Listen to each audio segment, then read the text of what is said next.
libertópolis.com. Ideas con valor. Libertópolis presenta a José Fernando Orellana en Liber Viernes.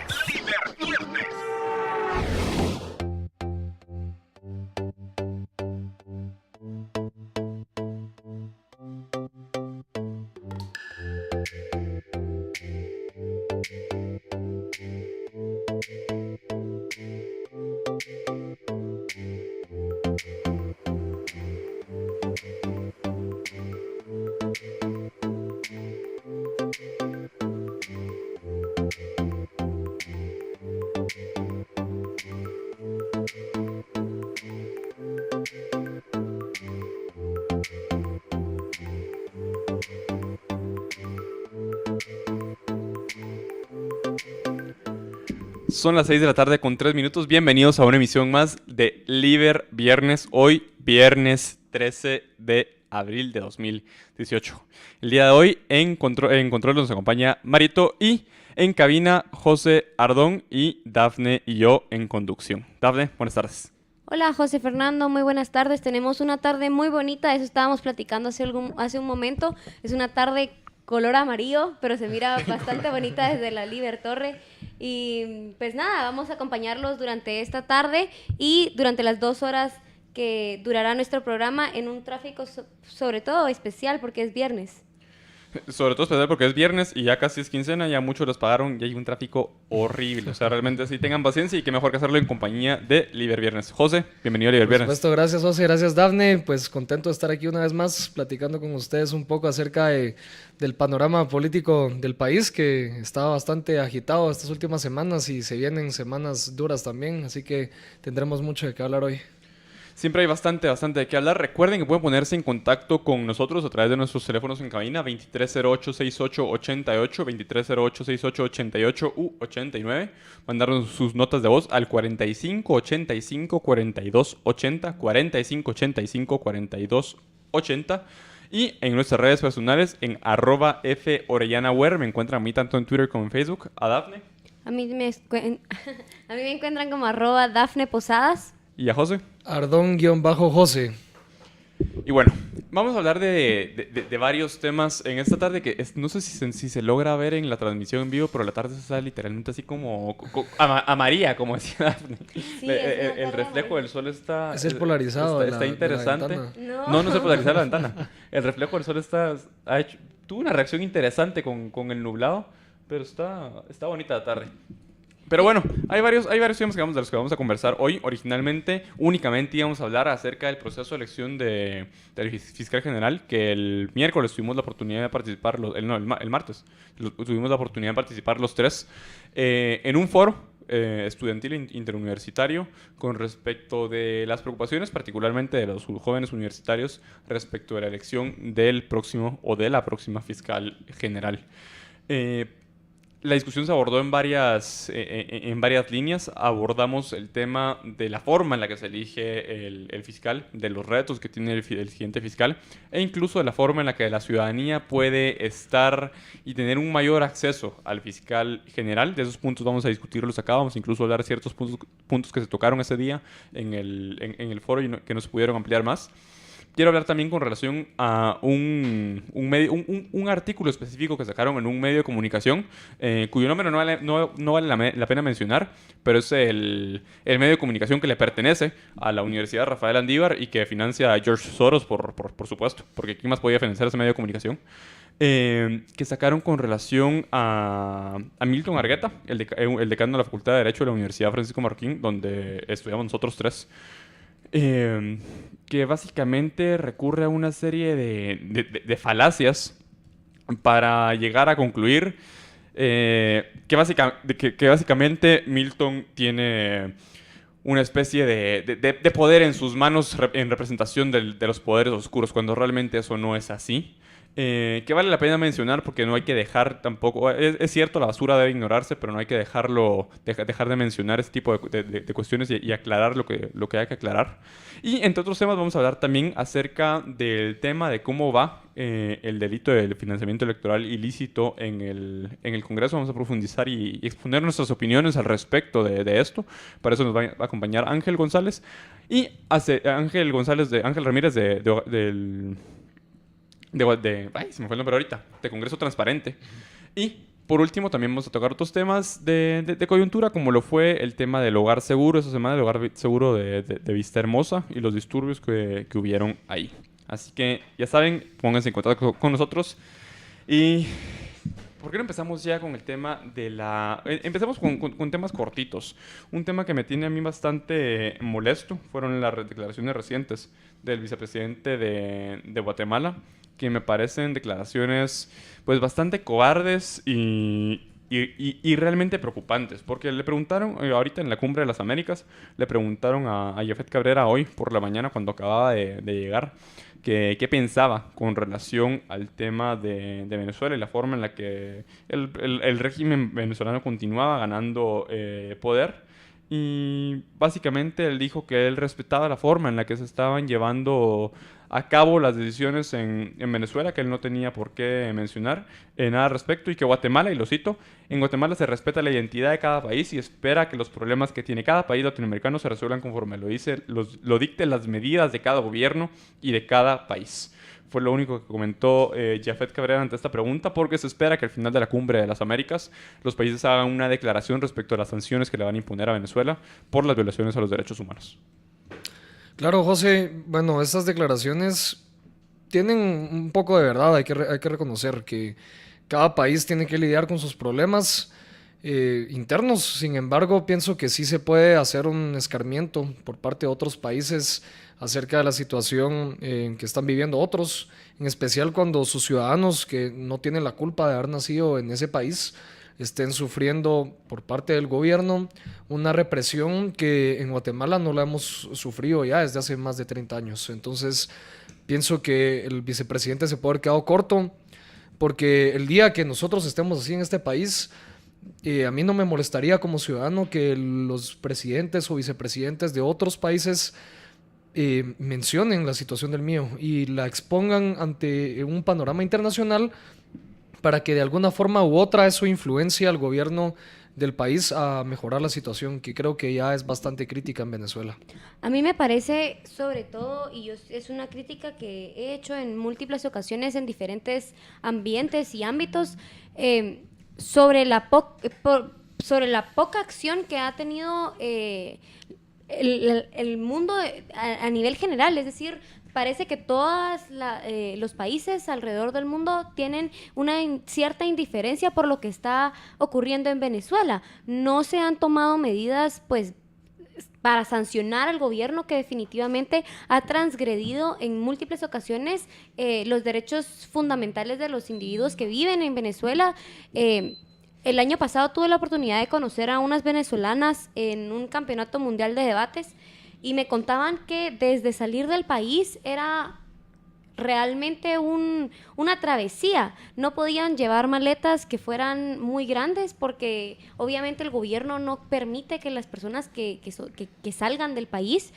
Nos contaban sobre cómo también pues la chica nos contaba, ¿verdad?, que la última vez que ella compró ropa fue cuando ella tenía 15 años. Ella actualmente tiene mi edad, tiene 21 años. Entonces, te puedes imaginar, José, que las personas realmente no tienen acceso a recursos más básicos, mucho menos, digamos, acceso a ciertas cosas como ropa, tecnología, etcétera, etcétera. Y realmente es muy preocupante que no se hayan pronunciado. Y lo que dice José... El otro José lleva mucha razón. Es decir, esa indiferencia probablemente sea porque son afines a esos ideales socialistas, y me preocupa mucho que nuestro vicepresidente parezca estar afín a estas prácticas. Bueno, que no te asombre, porque Jafet Cabrera no es ningún secreto que es afín a la ideología socialista, y no por el hecho de haber sido rector de la USAC específicamente. Jafet Cabrera fue rector de la Universidad de San Carlos,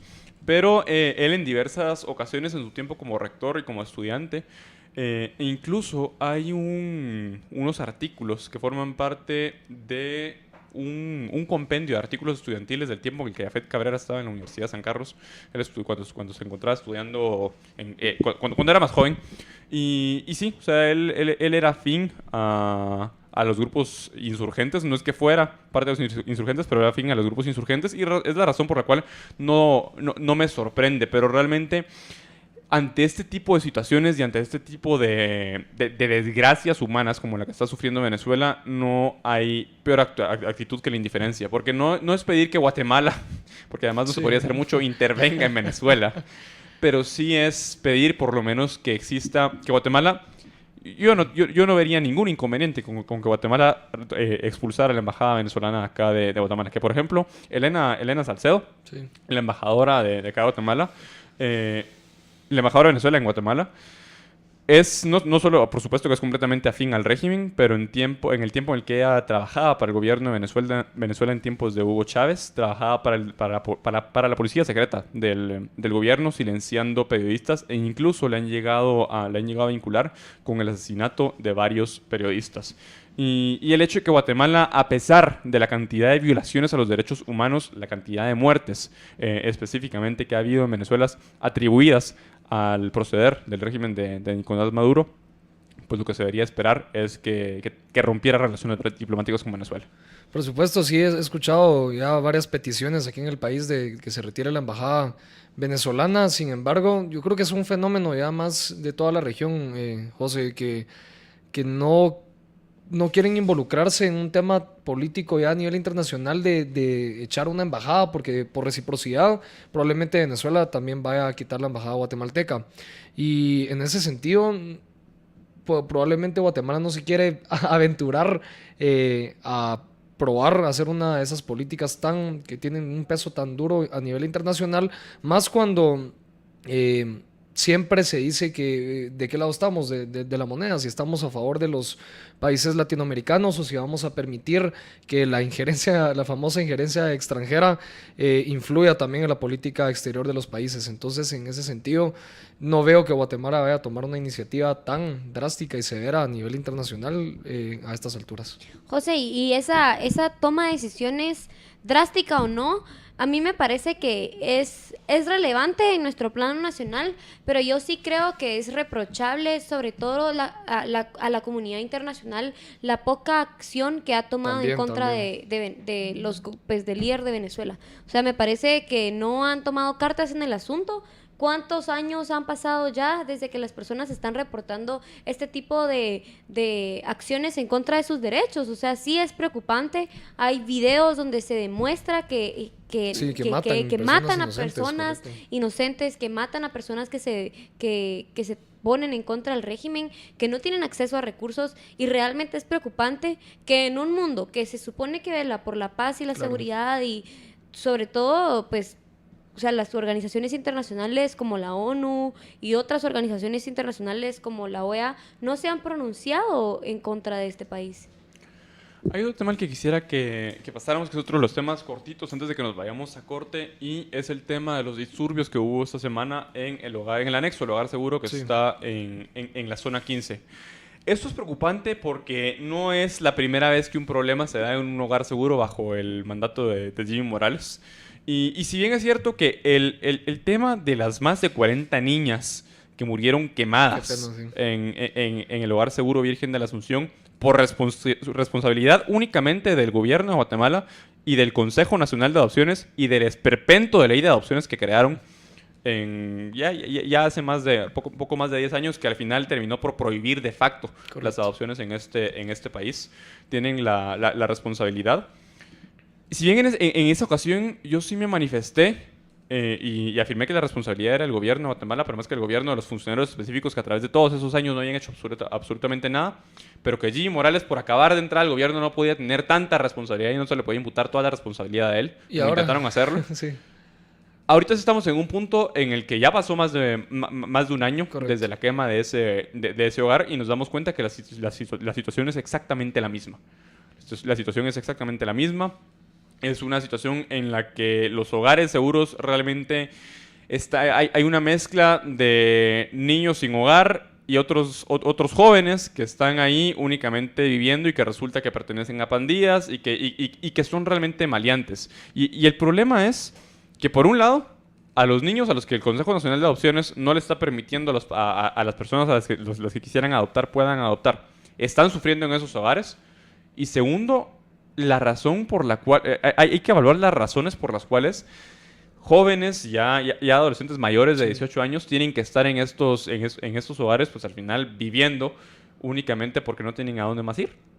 Es una pena, José, es una pena ver que a estas alturas, como tú bien lo decías, hay una incapacidad del gobierno, del Estado guatemalteco de poder garantizar a estas personas que por una razón u otra se han quedado sin padres, sin hogar y necesitan de la asistencia del Estado. Pero bien lo decías tú, esto se viene también desde años atrás con esta ley de adopciones que básicamente por tratar de limitar las consecuencias negativas que traía también el aspecto privado, lo terminaron haciendo peor, que terminan metiéndolos a todos en estos hogares donde el Estado y el gobierno es incapaz de darles una vida digna y donde el procurador parece que solo se lava las manos, porque tuve la oportunidad de ver un video hace un par de días, ayer, que mostraba cómo el procurador ya en zona 15 reaccionaba ante los jóvenes dispersos en las calles, tirando piedras, rompiendo vidrios.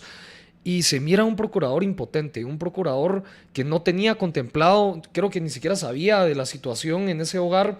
Los jóvenes le mencionan que no quieren solo que tomen nota y que les firmen papeles, porque eso han hecho los procuradores anteriores y que eso no soluciona el problema. Y el procurador, pues ahí se mira que no está muy al tanto de la situación.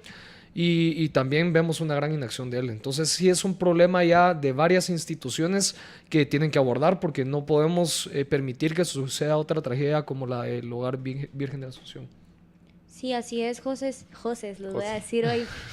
José, realmente es una situación muy preocupante, pero más allá de eso, de la impotencia del Estado y de la poca capacidad que tienen para satisfacer las necesidades de estos hogares, surge la cuestión también de que estos jóvenes, independientemente si del trato que se les está dando o no es adecuado, me parece que la actitud que toman, y claro que se entiende por la poca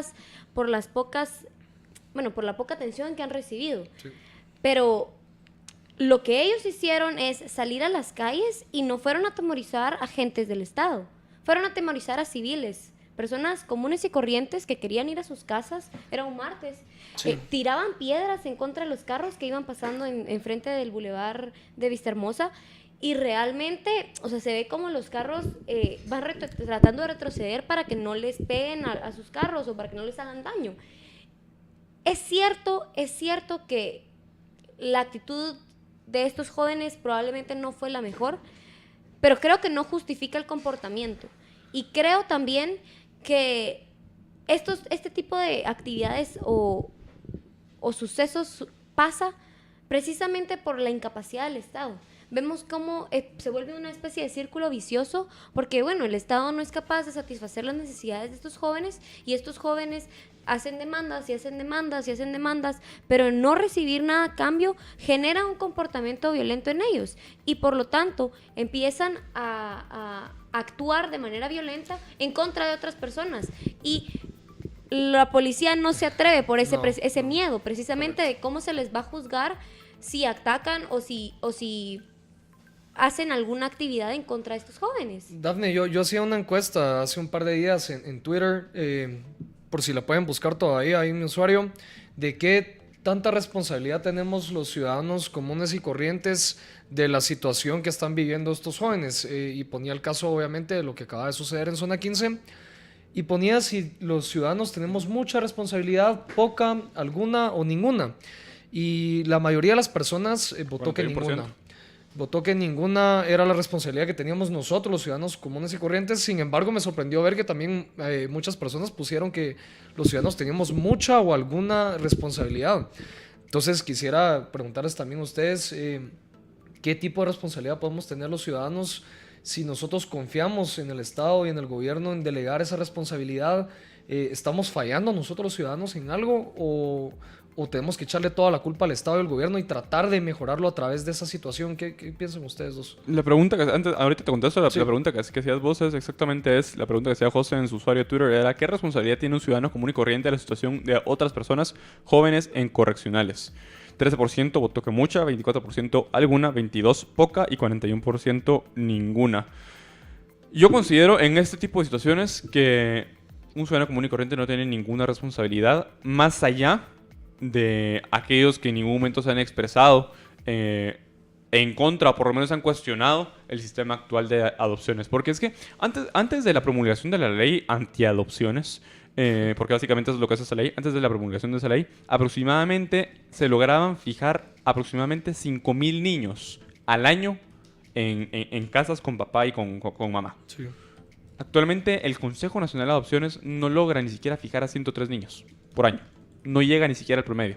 El año pasado llegó a 102.5, que, o sea, no se puede hablar de medios niños, ¿ya? Entonces, es realmente preocupante la situación en la que nos encontramos, y todo porque la ley de antiadopciones lo que creó fue un sistema monopólico prejuicioso que prefirió satizar a los bebés y a los jóvenes por puros incentivos políticos. Y es que al final de cuentas, este sistema lo que termina haciendo es situar a todos los jóvenes en una posición en la que va a ser muy poco probable que los adopten primero, porque básicamente prohibió la adopción internacional. No pueden venir personas, no pueden venir extranjeros a adoptar un menor porque les cuesta años. Y cuando hablamos de años, no estamos hablando de 1 o 2 años, sino hay procesos que han durado hasta 10 años para poder adoptar una persona, razón por la cual los padres terminan desistiendo. Correcto. Y por otro lado, el hecho que tú ya ni siquiera puedas escoger al niño que querés adoptar. Porque el Consejo Nacional de Adopciones y un juez son los que llegan a determinar realmente a quién es al que tú vas a poder adoptar después de hacerte estudios a vos, hacerle estudios al niño y tardarse un resto. O sea, puede que te tome hasta 3-4 años poder adoptar a un niño acá en Guatemala. Y lo peor es que eso no se cobra únicamente con un niño que se va a quedar más tiempo en ese lugar, sino se termina pagando con niños que o terminan muertos o terminan abusados, como en el caso de esta Vicehermosa, si es que es cierto realmente el abuso que se le está dando. Que estoy muy de acuerdo con lo que mencionabas, Dafne, del hecho de que sí, si es cierto el abuso que se le estaba dando a estos menores en este anexo del hogar seguro, pues los responsables deben pagar y se les debe aplicar todo el peso de la ley. Sí, Pero tampoco la reacción debería ser, bueno, entonces como estamos inconformes, salgamos a tomar las calles y abusemos de otras personas como no queremos que abusen de nosotros. Sí, eso es claro error ahí del concepto de manifestación también, porque, bueno, hay que entender la situación de estas personas también. Eso creo que ha quedado claro en todas las personas que han hablado de este tema, que son personas que han sufrido en sus hogares, han sufrido también en estas instituciones. Pero eso no justifica que violenten a las demás personas. Existe una forma, y si los canales no son los adecuados, y en ese punto es lo que yo mencionaba también del procurador, que es un canal también de estas violaciones que se están dando, y si él está fallando, ¿por qué nosotros, los ciudadanos comunes y corrientes, pagamos porque un funcionario o una institución no esté haciendo bien su trabajo? Entonces no es justificable lo que hicieron. Pero tampoco hay que decir las cosas bien. Hay que decir que estas personas probablemente están en una situación mala y evitar que vuelvan a suceder. Y ese es donde más siento yo que hemos fallado y ha fallado el gobierno en prevenir que estas situaciones se den, porque si ya pasaron 2 veces en menos de 2 años y el gobierno y los diputados también han sido incapaces de plantear alternativas ante esta situación, me parece injusto que sigamos repitiéndola de una y otra vez. Y eso es precisamente el punto, José, que los gobiernos en nuestro país parecen que solo saben ejecutar políticas públicas reaccionarias, es decir, pasa Sí. un fenómeno y entonces ahí sí ejecutamos una política pública, pero en ningún momento se sientan a pensar, o quizás sí lo hacen pero no lo ejecutan, algo que sea de carácter preventivo. Y sobre todo en el tema de los hogares seguros es preocupante porque ya se vio una tragedia hace un año, pues poco más de un año. Todos nos sentimos consternados por esa situación. Se le exigió al gobierno un mayor grado de responsabilidad en torno a los hogares seguros, porque se está tratando con niños, Claro. niños que el Estado se supone que debe asegurarles pues condiciones básicas de vida y sobre todo seguridad, porque si no, no se deberían de llamar hogares seguros. Y incluso aún después de haber tenido una tragedia, después de haber tenido una demanda ciudadana bastante elevada respecto al tema, el gobierno siguió sin hacer nada, o lo que hizo no fue suficiente, porque entonces tenemos situaciones como la que pasó el martes. Yo quiero tirarles una pregunta y poner un tema sobre la mesa que a muchas personas cuando se les habla, cuando ha tocado este tema, pues reaccionan de primera manera, pues de forma negativa, pero es, Sí. ¿qué pensarían de un mercado legal de adopciones? Un mercado legal de derechos de adopción. Un mercado privado, como operaba antes. Sí. O sea, no como operaba antes, porque antes operaba sin ningún tipo de garantía. Ok. Pero el hecho de que, por ejemplo, la ley de adopciones, para los que no, para ponerlos un poco en contexto a la audiencia que desconoce del tema, la ley de adopciones surge porque antes de que estuviera el Consejo Nacional de Adopciones, las estadísticas están infladas, pero sí es cierto que había un mercado de adopciones en los cuales los abogados que se encargaban de ser como el match entre el niño adoptado y el cliente internacional, por decirlo así, que quería venir a Guatemala a adoptar un niño, y pues al final el abogado les conseguía casa, les conseguía una familia donde los iban a querer y que se los iban a llevar a otro país a vivir mejor que como estaban viviendo bajo las garras del Estado. Lucraban de ese proceso, pero también está el tema ahí de que se daba mucha venta de niños y se fomentaba, y es ahí donde sí hay una línea muy gris de qué es ético y qué es no, y ahí sí hay cosas que yo sí considero moralmente sancionables, que era el hecho que se daba el robo de niños. O sea, llegaba a haber incluso un robo de niños porque estaba el incentivo de venderlos. Pero si establecemos una normativa clara, así como está la normativa del Consejo Nacional de Adopciones, pero modificar la ley de adopciones y establecer una normativa clara en la cual lo que estás vendiendo no es el niño, sino es el proceso mediante el cual vos haces el match entre el abogado hace el match básicamente entre el niño que está esperando ser adoptado y los papás que quieren adoptar. ¿Qué pensarían de una situación en la que al final se pueda lucrar de ello bajo ciertos estándares de seguridad en los que por supuesto se vele porque no se vayan a estar robando niños? Claro. Yo creo que te voy a dar un argumento que he escuchado en contra de este tipo de iniciativas y el contraargumento también a ese tipo de argumentos. Bueno, en primer lugar, que técnicamente estás negociando con la vida de personas, que no es mercancía, que no es cualquier cosa que el sector privado pueda solucionar, y que por ende no podemos tratar a una persona como una propiedad o como un derecho que podemos nosotros adquirir y luego vender en un proceso. Sin embargo, hay que entender también la realidad de nuestro país, en donde muchas personas, y ya lo hemos visto y por algo lo estamos hablando también, viven una situación muy precaria y se les puede conseguir un mejor hogar. Y claramente el Estado ha sido incapaz de hacerlo.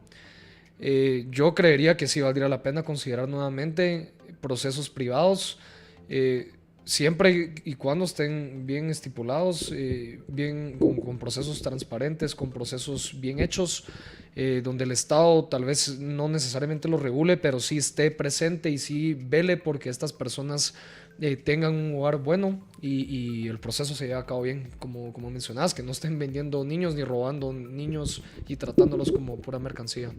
Sí, es que una cosa ya es venir a agarrar al niño o al joven, al menor y venderlo.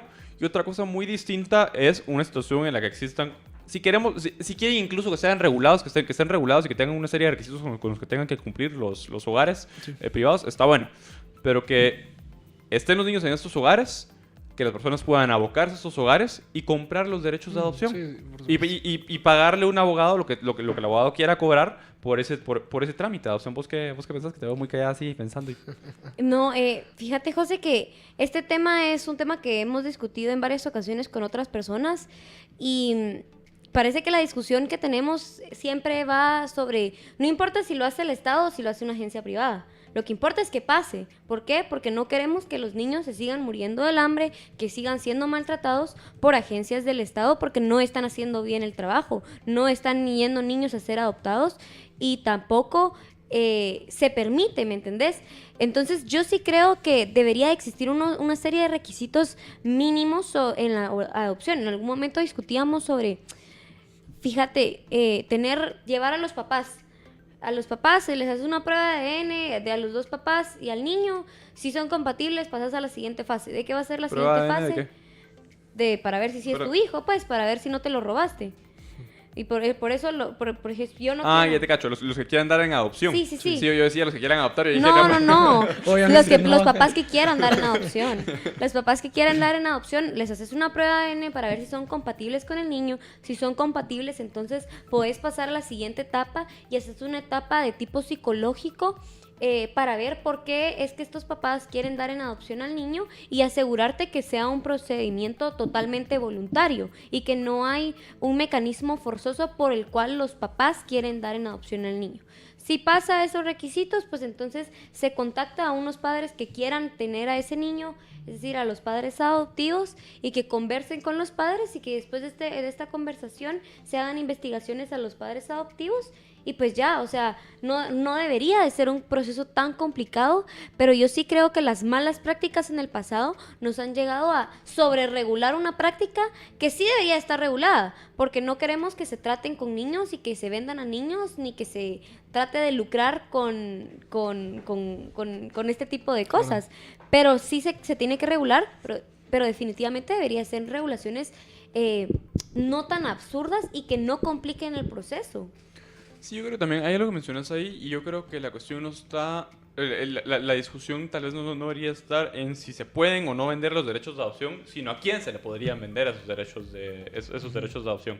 De manera tal que se pueda llegar a asegurar con la mayor certeza posible, porque al final siempre va a haber un rango de incertidumbre, que los padres que van a adoptar un niño vayan a ser padres que lo vayan a querer y no lo vayan a maltratar. Que al final hay pruebas psicométricas que se pueden realizar y otro tipo de estudios para determinar si al final son compatibles o no. Y un proceso post también que se esté evaluando, sí, correcto. No es solo al mejor postor, por decirlo así, sino que hay un proceso de seguimiento para ver si en efecto están cumpliendo con las necesidades del niño.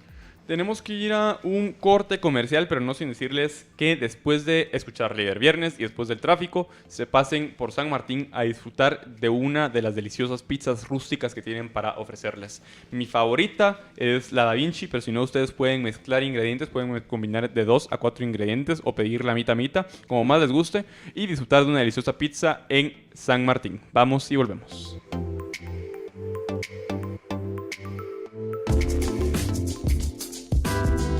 Quiero vivir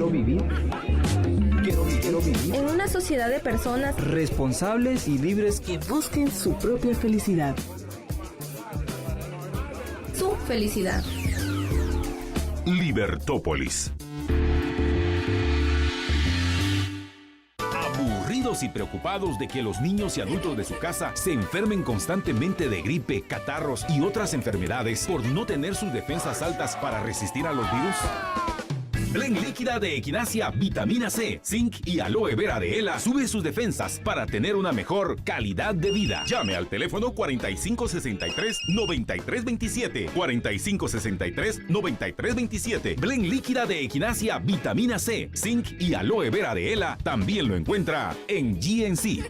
To go, to go, to go, to go, to go, to go, to go.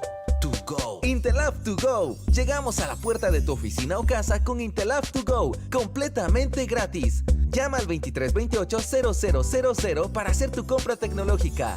Intelab To Go, disponible para zonas 9, 10, 14 y 15. 2328-0000. To go, to go.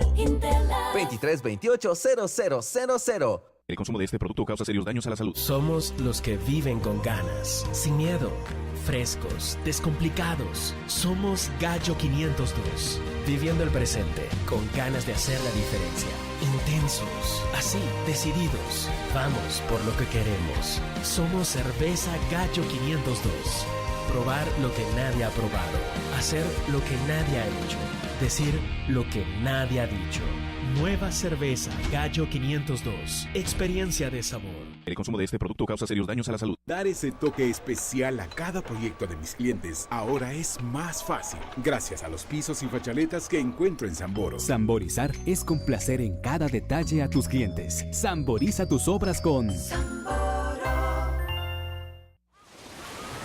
Este espacio de serenidad en radio es patrocinado por Compu 911. Compu 911.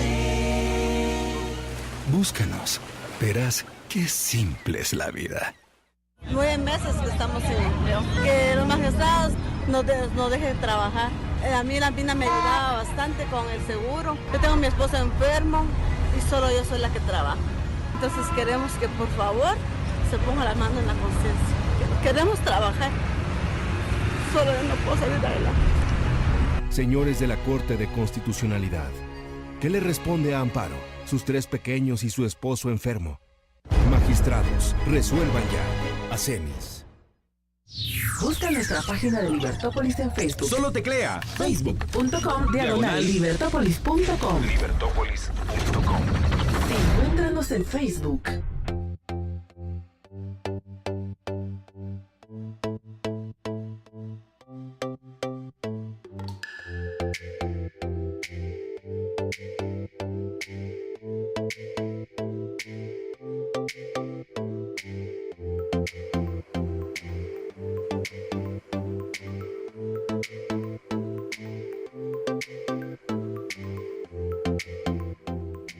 Antes de elegir el diseño de piso o azulejo para tu hogar, Samboro te recomienda que debes considerar otros elementos como color, iluminación y algunos accesorios para que luego de instalar tus pisos, tus ambientes se vean espléndidos. Los colores neutros como el blanco, beige y gris no pasan de moda y con ellos puedes combinar fácilmente tus muebles y la decoración que elijas, la que dará tu toque personal a cada uno de tus ambientes.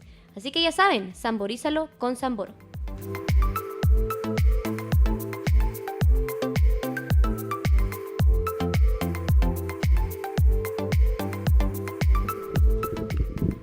Estamos de regreso en Liberviernes. Recuerden que pueden mandarnos sus mensajes de voz al 45 85 42 80, 45 85 42 80 o llamarnos a los teléfonos sin cabina 23 08 68 88 u 89, 23 08 68 88 u 89. Estábamos hablando en el segmento anterior sobre el tema del hogar seguro, hablamos también, hablamos de varios temas, hablamos también sobre el tema de Venezuela y las declaraciones pusilánimes del vicepresidente de Guatemala. Pero ahorita ya entremos de lleno al tema de la elección del próximo fiscal general. Ya estamos a días de que la comisión de postulación escoja de entre los 14 candidatos que puntuaron arriba de 60 puntos, a aquellos candidatos, aquellos 6 candidatos que van a presentarle al presidente dentro de la nómina de 6 candidatos para que el presidente escoja dentro de ellos a uno. Pero hay varios temas que quisiera que platicáramos, que pues fijo vamos a abordar una amplia parte del programa hablando de eso, de los cuales discutimos el día martes, como comentaba en este foro en el que estuvimos participando. Y uno de ellos es el tema de la forma en la que se elige al fiscal general. No sé qué piensan ustedes respecto del tema de las comisiones de postulación, no a nivel general, sino específicamente las comisiones de postulación en la elección del fiscal general, que básicamente como funciona la comisión de postulación es que los decanos de las universidades del país, el presidente de la Corte Suprema de Justicia y 2 delegados del Colegio de Abogados forman una comisión que tiene la facultad y la obligación de evaluar de entre todos los candidatos que se presenten para ser fiscal general a la nómina de 6 personas que le van a presentar al presidente. Pero algo importante acá es el peso que tiene el papel de la academia, específicamente de los decanos de las facultades de Derecho, de las universidades que tienen facultades de Derecho en en el país. Esto porque algo que se mencionaba el martes, y es algo en lo que sí quiero insistir, es por los incentivos que se crean. Porque al final depende mucho de la persona que esté ocupando el cargo, la forma en la que va a funcionar. Porque por supuesto que pueden haber personas correctas y probas, como lo es el doctor Milton Argueta. Quiero recalcar esto ante la difamación del medio de comunicación de la Universidad Rafael Andívar, en la que básicamente lo que dicen es que recurren a una falacia de falsa causa para decir que como Milton es el decano de la Facultad de Derecho de la Universidad Francisco Marroquín, él responde a los intereses del Consejo de Fiduciarios y que por lo tanto responde a los intereses de la oligarquía, a lo que ellos le llaman la oligarquía de este país. Cuando por un lado Milton es en la Universidad Francisco Marroquín, cada una de las facultades es una entidad independiente, incluso a nivel económico, cada facultad funciona de manera independiente y tiene que buscar la forma en la que se hace incluso de recursos. Y también desconociendo claramente que el mismo doctor Argueta es parte de los fiduciarios de la Universidad Francisco Marroquín. Pero bueno, la cosa acá es que funciona dependiendo de las personas. Así como hay personas probas como el doctor Argueta, hay personas como los decanos de las universidades Da Vinci y la Universidad Regional, que son universidades que se han creado, universidades fantasma que se han creado con la intención de tener un cargo en la comisión de postulación. No sé qué piensan ustedes al respecto de ese tema. José, eso precisamente que tú mencionas sobre los incentivos que se crean es muy interesante porque tenemos que entender que incentivos perversos siempre van a haber, o incentivos de cualquier tipo siempre van a haber, pero este tipo de incentivos es particularmente grave, sobre todo por las implicaciones en gran escala que tienen. ¿A qué me refiero? Es decir, el incentivo es a tener una facultad de derecho o crear una facultad de derecho independientemente, uno, si esta sea buena o no, y dos, independientemente si tiene alumnos o no. Y eso es verdaderamente preocupante. ¿Por qué? Porque una facultad de derecho necesariamente tiene que tener un decano o un director de la carrera, o como se le llame en las diferentes universidades. Pero este incentivo es verdaderamente preocupante. ¿Por qué? Porque esto obtiene, una facultad de derecho genera una cuota de poder. ¿Una cuota de poder para qué? Para procesos como este. Y este proceso, en lo particular, a mí me parece que tiene muchas deficiencias. Empezando por la comisión de postulación, que tiene personas que, como tú decís, son personas que pueden ser muy honorables, pero así hay personas que no lo son. Y no lo son, ¿por qué? Porque participan en nombre de una universidad que tiene una facultad de derecho que ni siquiera tiene alumnos inscritos, o que gradúa una cantidad absurda de abogados, que tú te puedes imaginar una cantidad de abogados así, por decir un número, unos 5,000 abogados al semestre.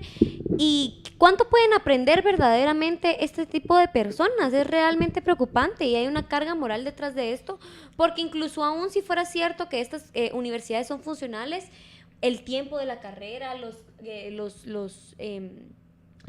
criterios de evaluación que se hacen realmente no van a ser buenos. No, claro, yo creo que está bastante claro para todos que sí, en efecto, el sistema, la forma, el proceso a través de comisiones de postulación, pues ya ha sido pervertido, que ya no cumple la función para el cual fue diseñado.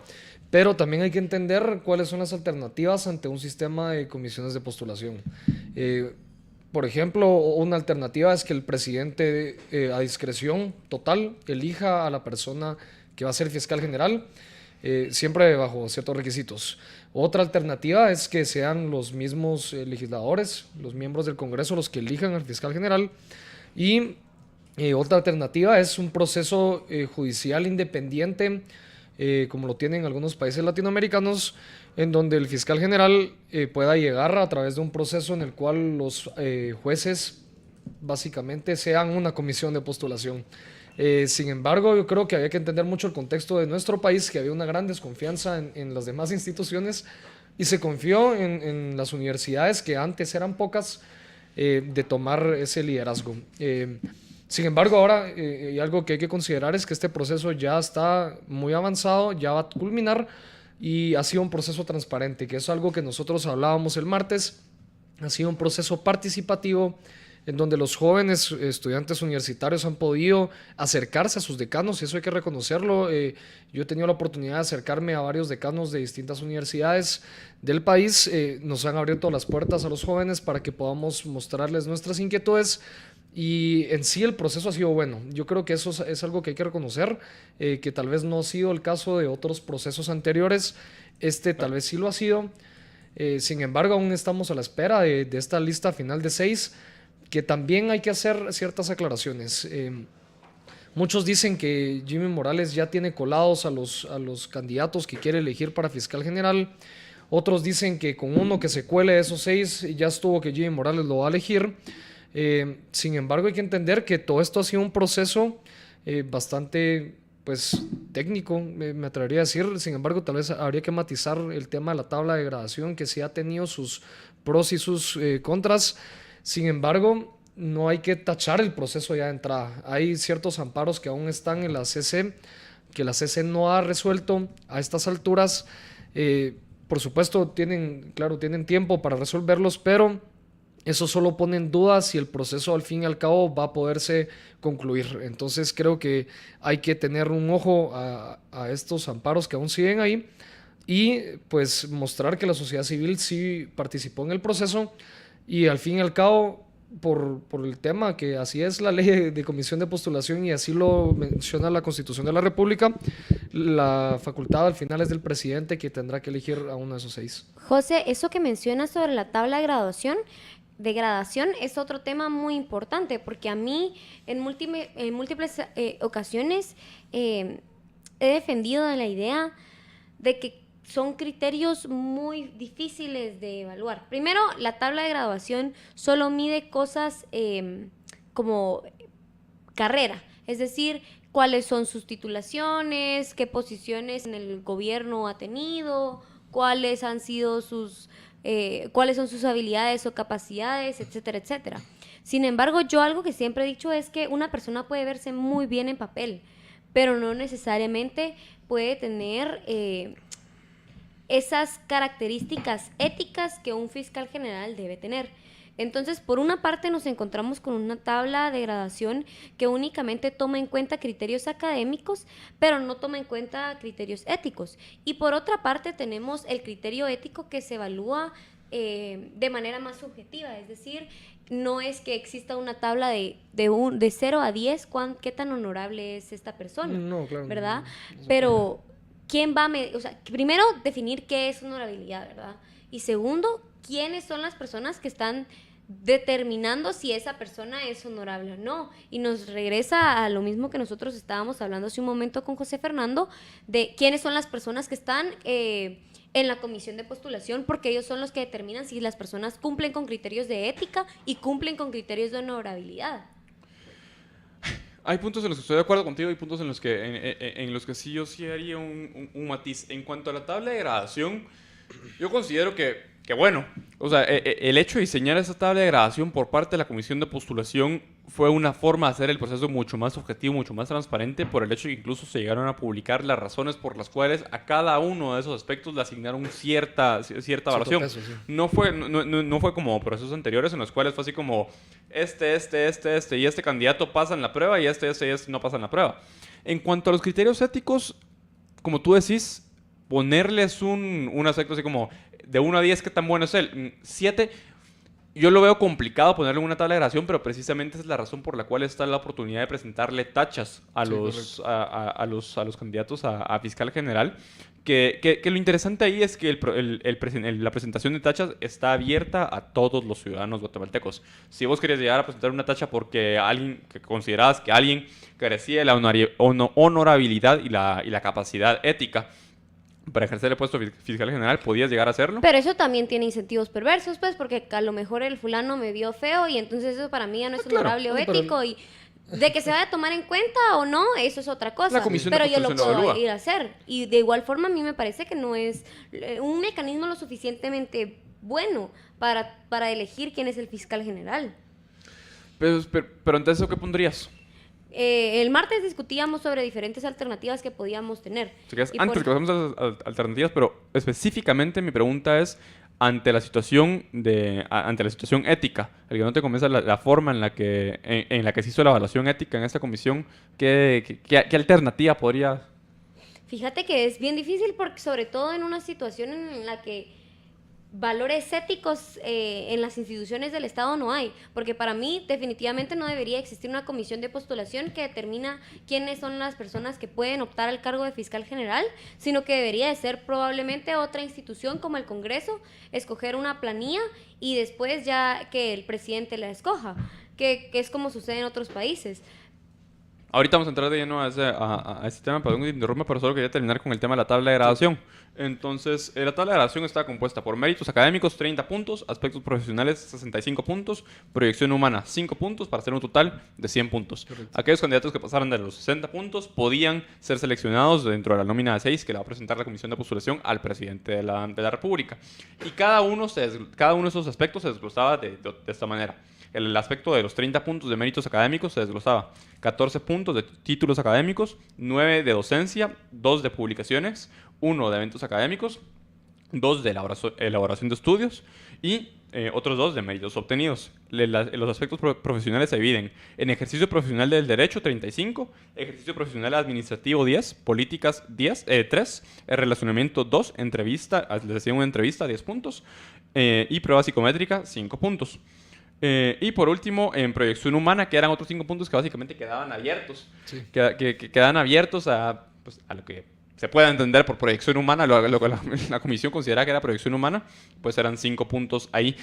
Yo considero que la tabla está bien hecha e incluso hubo gente que criticó la forma en la que se habían asignado la distribución entre méritos académicos y méritos profesionales.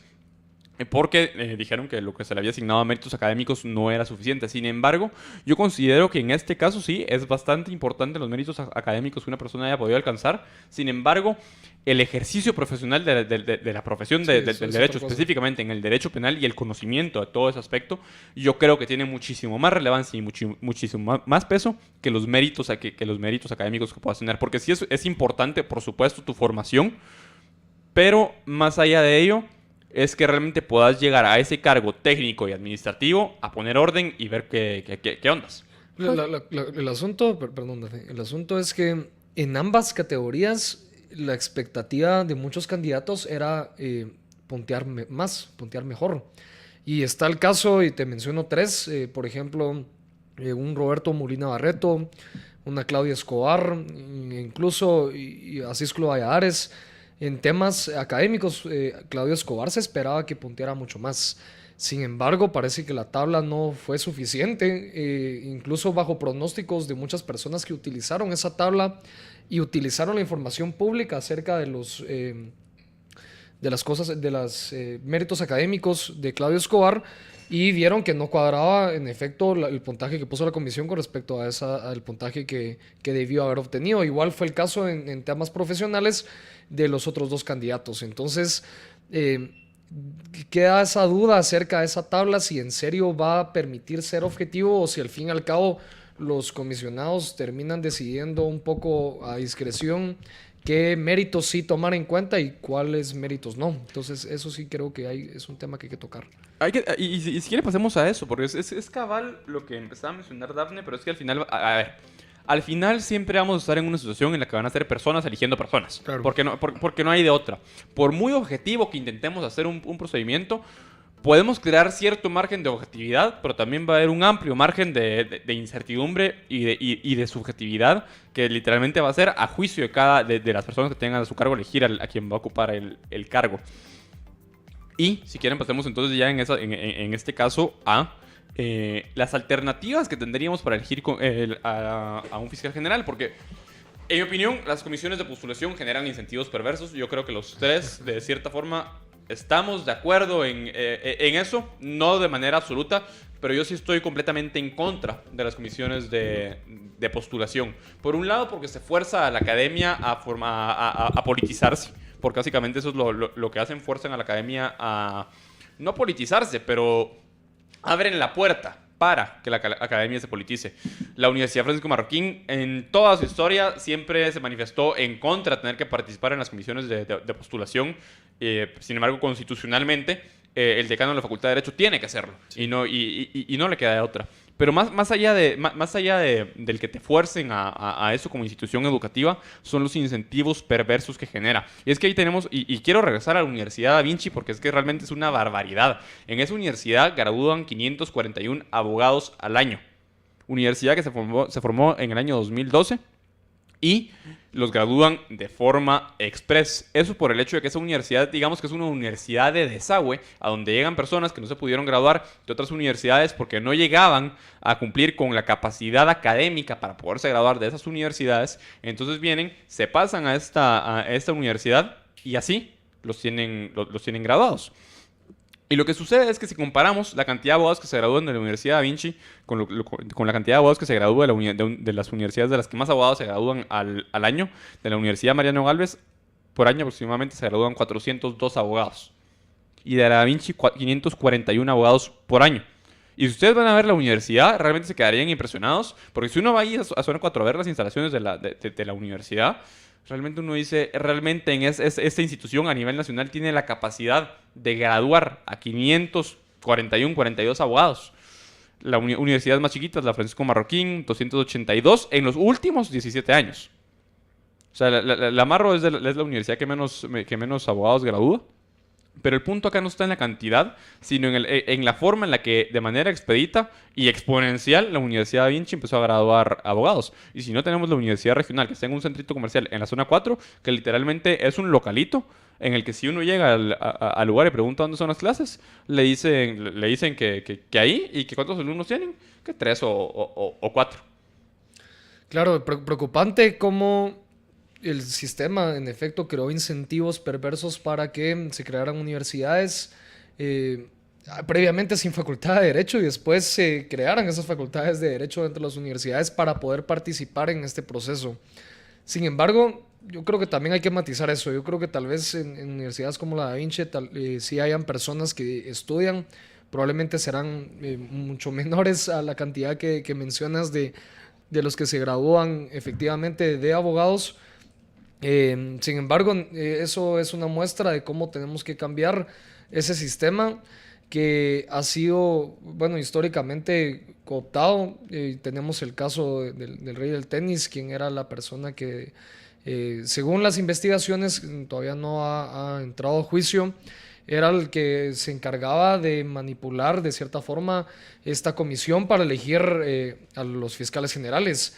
Que está el ejemplo también de Telma Aldana, que ella es producto de esta comisión de postulación, producto de esas fuerzas oscuras que hoy critican las personas. A ver si se recuerdan de los jueces de la impunidad. Pero que ahora pues la fiscal mostró otra cara, probablemente también por la influencia de la CICIG. Lo que yo también argumento, que no es el fin del mundo que Jimmy Morales elija a un fiscal que las personas no necesariamente simpaticen, porque existen fuerzas externas, CICIG, sociedad civil, medios de comunicación, la propia institución, que van a evitar que un fiscal general pueda actuar contrario a los avances que ya hemos alcanzado hasta ahora. Y yo creo que eso es importante mencionar porque todo el mundo, muchas personas en medios de comunicación están diciendo casi que es el fin del mundo si Jimmy Morales elige a un candidato afín y ni siquiera se atreven a decir quiénes son esos candidatos, porque yo creo que no saben. Porque yo creo que tampoco sabe Jimmy Morales quién es su candidato. Entonces no se vale que después de un proceso que nosotros hemos participado en él, concluya con que una parte de la sociedad civil diga que es una corrupción lo que acaba de pasar y que Jimmy Morales metió a un fiscal general corrupto cuando probablemente no es el caso. Bueno, y entonces, ante las comisiones de postulación, ¿qué otras alternativas piensen ustedes que tenemos para poder elegir en una próxima oportunidad un fiscal general de otra manera? ¿O consideran que debería quedarse tal cual está, con ciertos cambios? Si te soy sincero, creo que te pecaría si te planteo ahorita la solución, el agua azucarada a este problema. Es un problema muy, muy complicado. Como te mencionaba, ya te presenté 3-4 alternativas que creo que en nuestro país, en la actualidad, en nuestro contexto, no se deberían aplicar ninguna de ellas. yo creo que valdría la pena darle una última oportunidad a las comisiones de postulación. Si este proceso nos prueba y nos ha probado hasta el punto en el que estamos, que puede ser un proceso transparente, un proceso en donde hayan pocas críticas, creo que han sido muy exageradas. Las críticas que han habido han sido minúsculas. No han habido pruebas que uno diga esta comisión ha actuado con fines perversos. Eso no ha pasado. Sí. José, ¿y qué opinión te merecería, por ejemplo, si la comisión de postulación estuviera integrada por diferentes personas, o bien también pueden ser los decanos de las diferentes universidades, pero que hubiera un criterio que determinara cuáles universidades pueden participar de la comisión de postulación y cuáles no, para evitar precisamente que existan estos incentivos perversos de generar más universidades y tener una facultad de derecho fantasma, pues?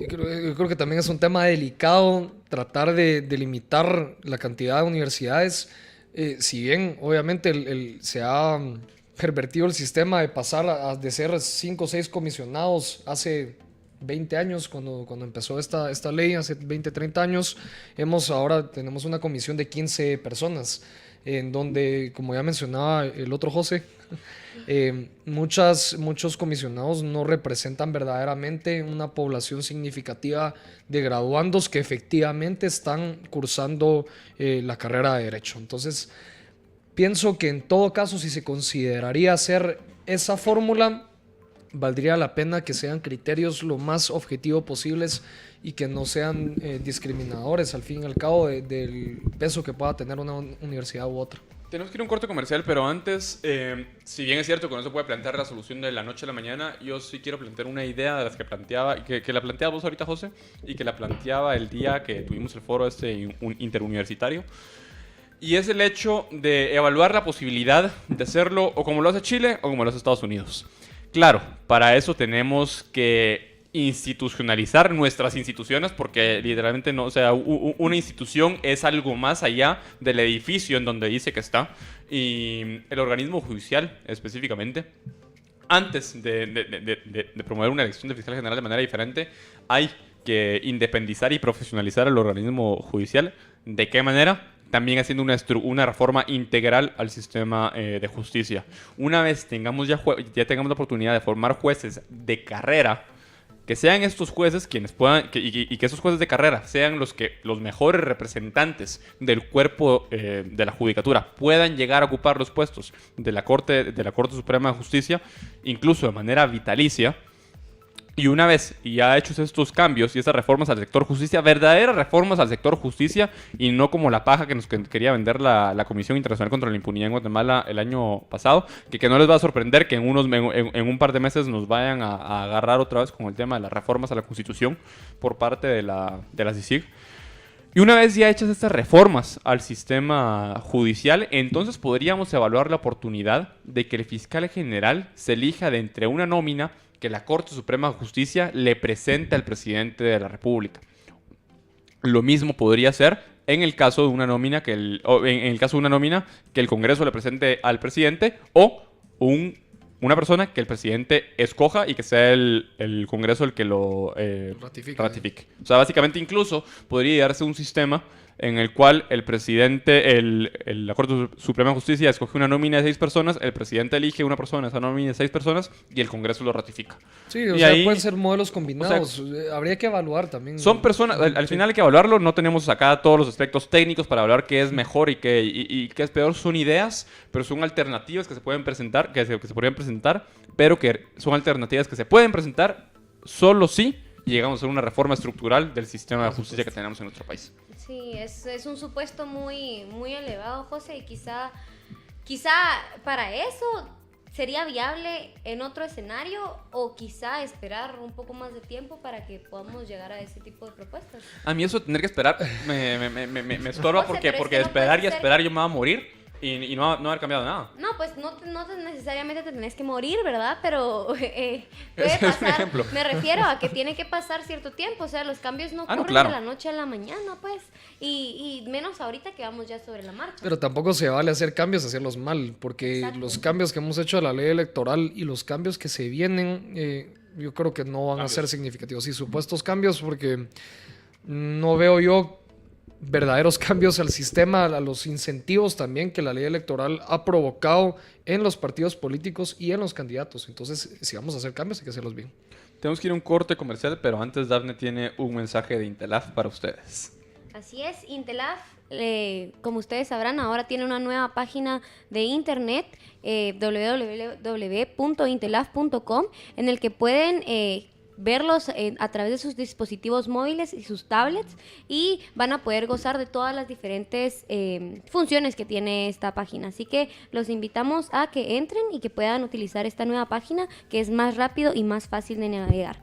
Ustedes ya saben, Intelaf, nos encanta rodearte de tecnología.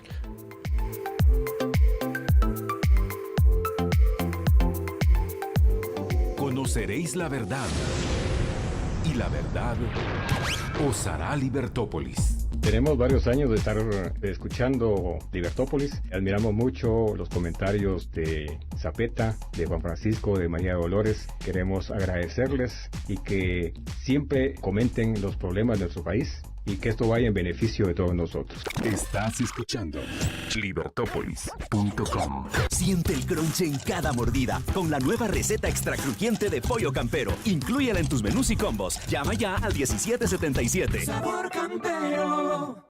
Libertópolis y Más Negocios presentan Más Herramientas.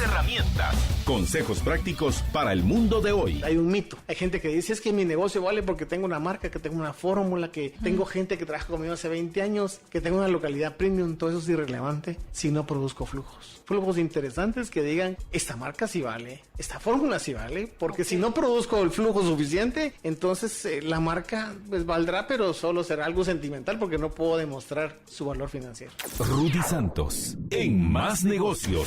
Libertópolis y Más Negocios presentaron Más Herramientas. Más Negocios, lunes a jueves, 19 horas, por libertópolis.com. Como colaboradores de Minera San Rafael, hemos venido delante de los magistrados de la Corte de Constitucionalidad a hacerles el llamado de que hagan una pronta resolución a lo que es el caso Minera San Rafael. De esto nosotros dependemos para darle un buen futuro a nuestras familias. Nuestros hijos nos exigen educación, nuestros hijos nos exigen cada día un mejor futuro. Señores magistrados, ¿qué le responden a Henry Ruiz y a sus 3 hijos? Magistrados, resuelvan ya. Hacemos. Para cuando necesitas hacer tus pagos en el último momento y todo está cerrado, ¡Internetea! O compartir con los tuyos las fotos de tu sobrina favorita. ¡Internetea! En toda Guate, Internetea a otro nivel contigo y comparte tus mejores momentos favoritos súper rápido con Internet móvil 4G LTE. Tigo. Este espacio de serenidad en radio es patrocinado por Compu 911. Compu 911. Búscanos, verás qué simple es la vida. Ahora puedes ver todos los programas de Libertópolis por Facebook Live. Facebook.com/Libertópolis. Transmisiones de Libertópolis por Facebook Live en directo. Disfruta de nuestros programas y dale compartir.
Serigrafía La Gringa es una empresa diferente que trabaja con privados de libertad en las cárceles de Guatemala ofreciendo los mejores precios y calidad del mercado.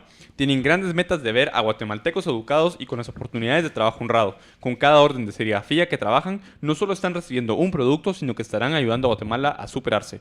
Aceptan órdenes mínimas de 20 playeras y pueden hacer sus pedidos al teléfono 2314-3316, 2314-3316, escribirles al correo info@serigrafialagringa.com o seguirlos en Facebook como Serigrafía de la Gringa.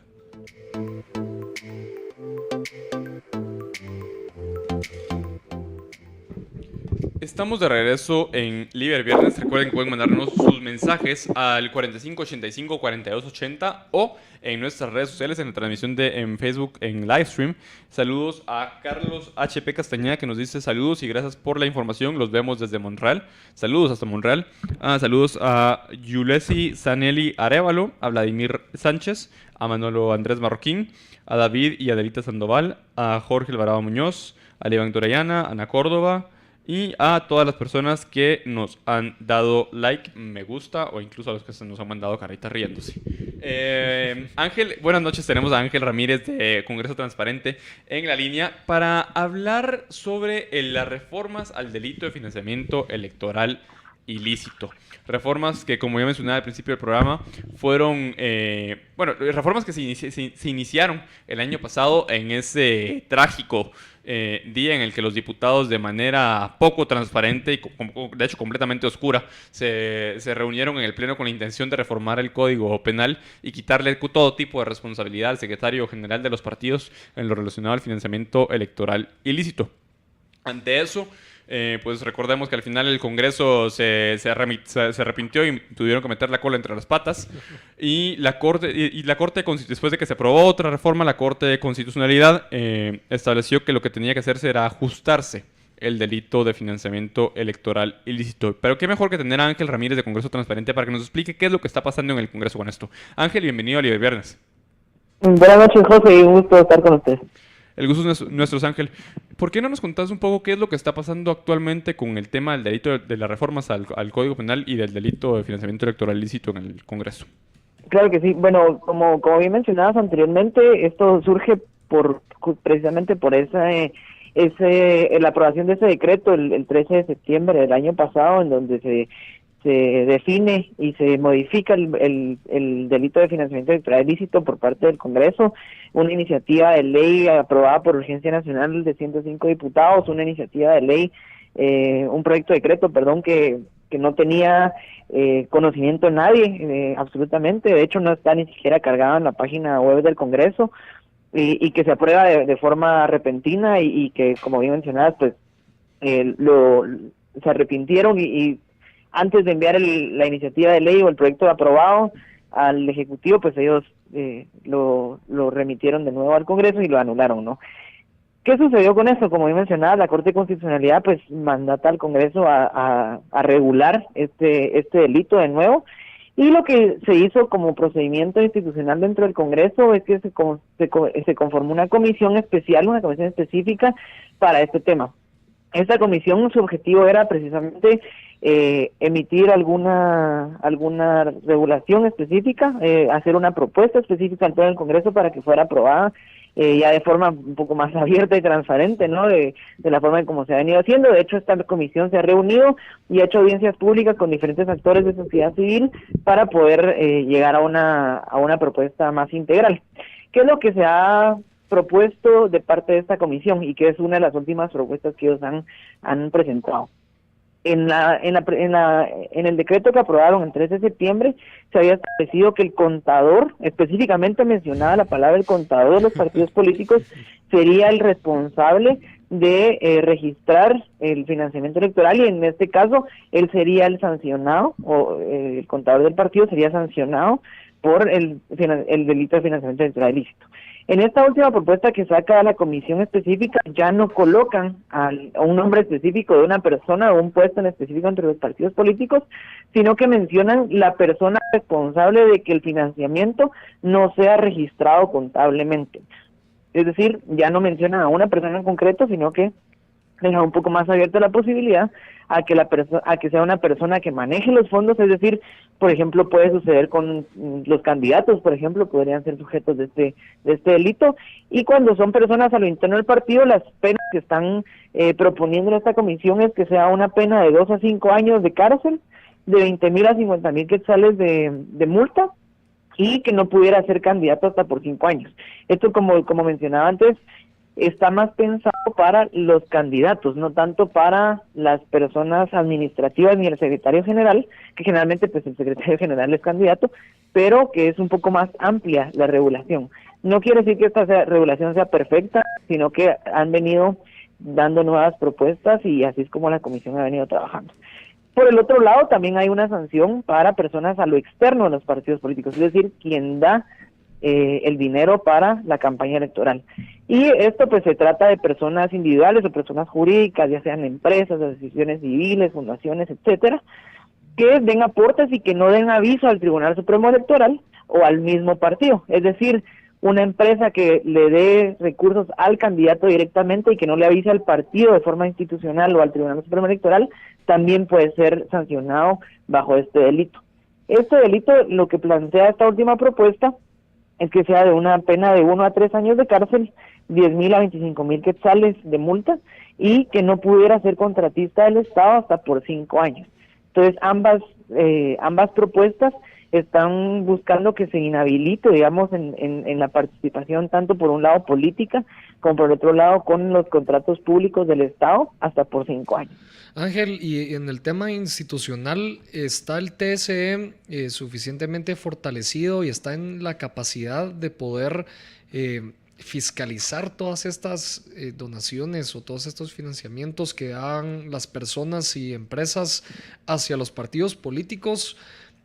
¿Serán capaces de prevenir que sucedan este tipo de acciones o capaces de sancionar en el momento que sucedan, o vamos a tener lo mismo que hemos tenido hasta ahora, que es una sanción ya posterior a la campaña electoral?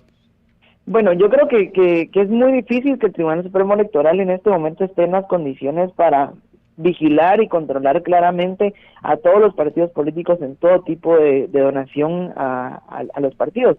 Pero sin duda alguna el hecho del por qué se está regulando este tema de financiamiento electoral ilícito y la forma en cómo se ha estado buscando hacer es precisamente para darle un soporte al Tribunal Supremo Electoral, en donde las personas individualmente deben de registrar el financiamiento que se está entregando, ¿no? Tanto por un lado a lo interno de los partidos como a lo externo, que son las mismas empresas. ¿Por qué? Porque también recaería en ellos una sanción, ¿no? Entonces, creo que aquí lo que está tratando de hacerse, y que precisamente es la lógica del por qué la Corte de Constitucionalidad está buscando que se regule este tema, es para que realmente hayan reglas claras y que las empresas, que obviamente esto es un tema también legítimo, ¿no? El hecho de apoyar a partidos políticos, ya sea por personas individuales o personas jurídicas, es un tema legítimo en una democracia, ¿no? Obviamente cuando tiene la posibilidad y el derecho de tener financiamiento electoral privado, abre esta posibilidad, ¿no? Pero justamente creo que eso es hacia donde debe apuntar esta reforma, a que apoyar al Tribunal Supremo Electoral a que haya una dualidad de registro, ¿no? Tanto por la misma empresa o persona individual que está entregando dinero, como por el mismo partido, ¿no? La idea de esto es un poco también la prevención y no solamente el ataque reactivo del delito de financiamiento electoral. Claro, Ángel, y bueno, sin duda el 13 de septiembre fue un evento trágico para la política de nuestro país. Sin embargo, este proceso para volver a reformar este artículo del Código Penal ha sido un proceso, bueno, relativamente participativo. La comisión abrió las puertas para que actores de sociedad civil y cualquier persona que quisiera llegar a proponer algo, a decir alguna inquietud, pudiera llegar al Congreso de la República. Sin embargo, ya a este punto también se ha criticado que esta reforma no es suficiente, que permite impunidad todavía para ciertas empresas o para los mismos partidos políticos. ¿Crees tú que esta reforma da mucha discrecionalidad todavía, o ya es lo suficientemente clara como para poder implementarla y ver cambios positivos en las próximas elecciones? Bueno, yo creo que esta reforma aún no ha llegado a su punto integral. Como bien mencionas, sí se ha hecho un proceso muchísimo más abierto que definitivamente que lo que sucedió el día 13 de septiembre. Sí han habido posibilidades de que los actores de sociedad civil se puedan expresar sobre este tema.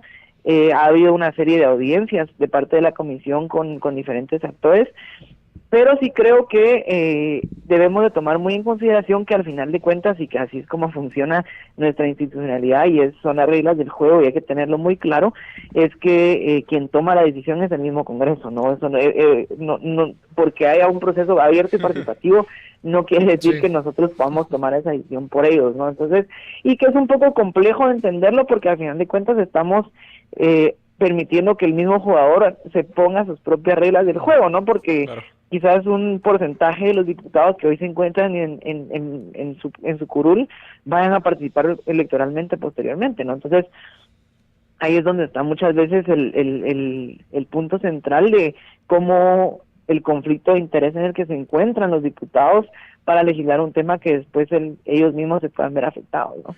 Un comentario y dos preguntas. Primero las preguntas. En cuanto a en tu opinión, Ángel, ¿cuál sería la redacción óptima que tendría que tener este artículo? Ya que mencionabas que consideras que todavía se podría trabajar. Y por otro lado, hay una especie de confusión en redes sociales, incluso ahorita en Twitter, en varios comentarios, en lo relacionado al financiamiento electoral ilícito. Y es que quisiera que aclararas eso. Específicamente, ¿a qué nos referimos cuando estamos hablando de financiamiento electoral ilícito? Porque incluso hay personas que están dudando de que si absolutamente todo el financiamiento electoral tiene que ser nominal, o si puede haber financiamiento electoral anónimo, que pueda ser anónimo sin llegar a ser ilícito. Exactamente, sí.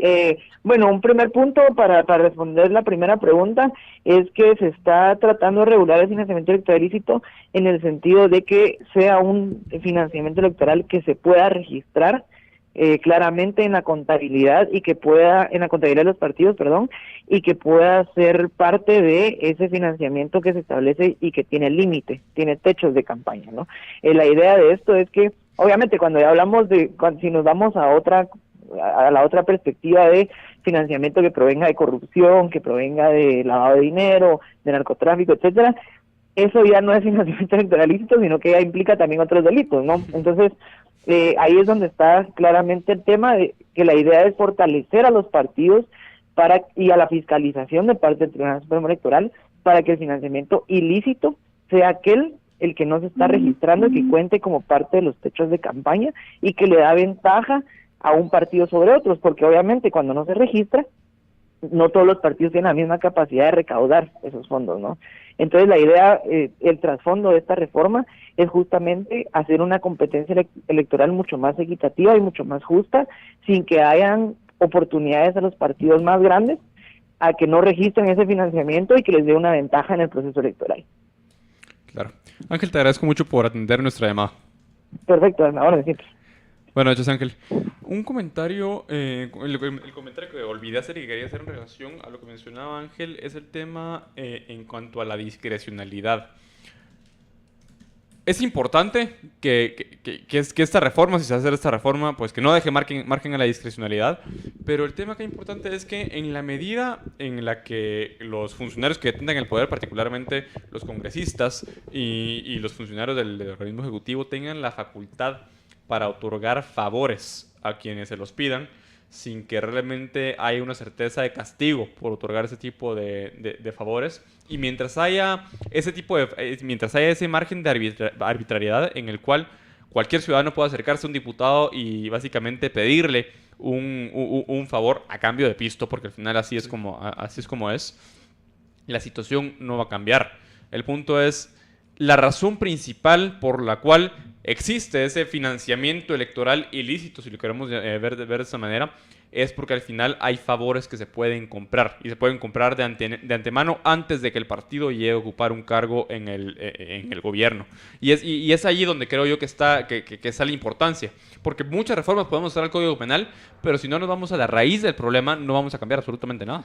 José, ese es el caso de las declaraciones de Juan Carlos Monzón, en donde hemos visto claramente cómo algunas empresas, algunas personas efectivamente daban financiamiento lícito o ilícito. En ese sentido, como Ángel lo mencionaba, registrado o no registrado por los partidos políticos, y después cobraban los favores al Estado, al gobierno, a través de contratos que no hubieran obtenido de otra forma, y contratos obviamente sobrevalorados.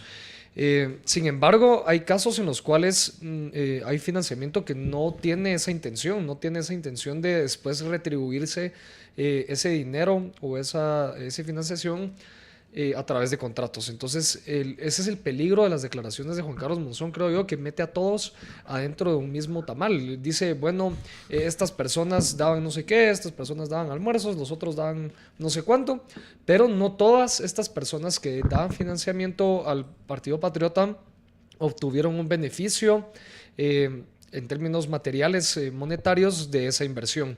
Yo creo que tampoco se tiene que satanizar el financiamiento. Todo lo contrario. No, claro, cualquier persona debería poder aportar dinero o lo que sea a un partido político que crea que es la mejor opción dentro de los partidos políticos. Sin embargo, hay maneras de hacerlo. Entonces creo que en ese sentido sí es necesario tener una ley clara, un código penal claro que estipule cómo se hace esa financiación y las sanciones para aquellas personas que no la hagan de la forma correcta. José, y también es necesario hacer algún tipo de división en cuanto al tipo de financiación. ¿Por qué? Porque puedes tener financiamiento que obtienen el dinero a través de medios ilícitos, como podría ser el narcotráfico, por ejemplo, claro. Y que, o sea, sí ocurre un proceso ahí medio turbio, pero que al final sí se reporta, digamos. Uh-huh. Y también puedes tener un financiamiento que se obtenga por medios lícitos y que al final de cuentas sea utilizado como un mecanismo de compra de favores. Entonces, eso también es otra división que es necesaria hacer y es otro aspecto que se tiene que tomar en cuenta a la hora de elaborar un proyecto de ley como este o hacer las modificaciones. Yo creo que esta es una oportunidad para los partidos políticos en las próximas elecciones, que ya estamos a un año más o menos de las próximas, de hacer públicas sus financistas, chiquitos, grandes, empresas, quien sea, sin ningún temor. Y los ciudadanos tenemos que tener la madurez también de no criticar a los financistas por el hecho de ser empresarios de determinado sector. Si nosotros le exigimos a esos partidos, yo pienso que podemos hacer este proceso sin necesidad tampoco de que el TSE esté interviniendo en cada una de esas donaciones, para que los ciudadanos... Cosa que tampoco podría hacer. No, que tampoco va a ser. Está claro, el TSE creo que tampoco tiene la facultad, y eso también valdría la pena discutirlo, ni la capacidad de poder pautar y hacer el esquema de pautación para todos los partidos políticos que van a participar en las próximas elecciones, que serán bastantes, ya que la misma ley estipula que en estas elecciones tienen que participar todos los partidos políticos y los que no obtengan representación en el Congreso de la República o el 5% de los votos a candidato a presidente van a tener que ser cancelados. Entonces, la cantidad de trabajo que tiene el TSE para las próximas elecciones es demasiado. Entonces, recalco lo que mencionaba, es una oportunidad a los partidos políticos de aprovechar este momento, aprovechar la coyuntura, teniendo unos ciudadanos maduros y que valoren también que los partidos políticos sean transparentes. Así es, José. Vamos a continuar la discusión en el siguiente segmento, pero no sin antes invitarlos, ¿qué les parece? Unos pastelitos o unas galletas de San Martín. Si ustedes quieren tener o disfrutar de algo dulce para acompañar esas pizzas que José nos va a invitar después del programa, pueden ir a San Martín, donde van a encontrar los mejores panes, los mejores pasteles y por supuesto que los mejores tipos de café. Ustedes ya saben, Martín hace nuestro día especial.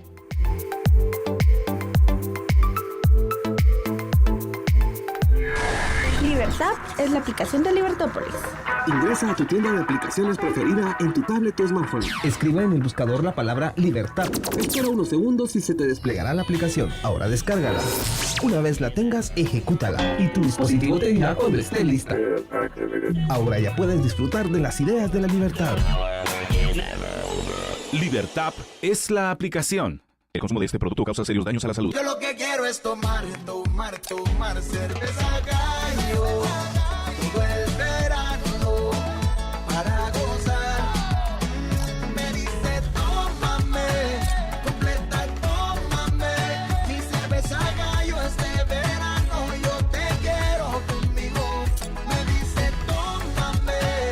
Compartamos los mejores momentos del verano. Gallo, la mejor cerveza. El consumo de este producto causa serios daños a la salud. En mayo, prepara tus tenis para la carrera 5 y 10K de Cementos Progreso. Inscríbete, disfruta de esta primera edición y corre por una causa. Los fondos recaudados serán a beneficio del Centro del Adulto Mayor San Jerónimo Emiliani de la Zona 6.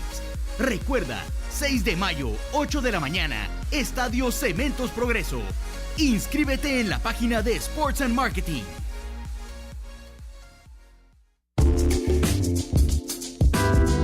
Quiero vivir. En una sociedad de personas Responsables y libres que busquen su propia felicidad. Su felicidad. Libertópolis. Para cuando necesitas hacer tus pagos en el último momento y todo está cerrado, ¡Internetea! O compartir con los tuyos las fotos de tu sobrina favorita. ¡Internetea! En toda Guate. Internetea a otro nivel contigo y comparte tus mejores momentos favoritos súper rápido con Internet móvil 4G LTE. Tigo. Ahora puedes ver todos los programas de Libertópolis por Facebook Live.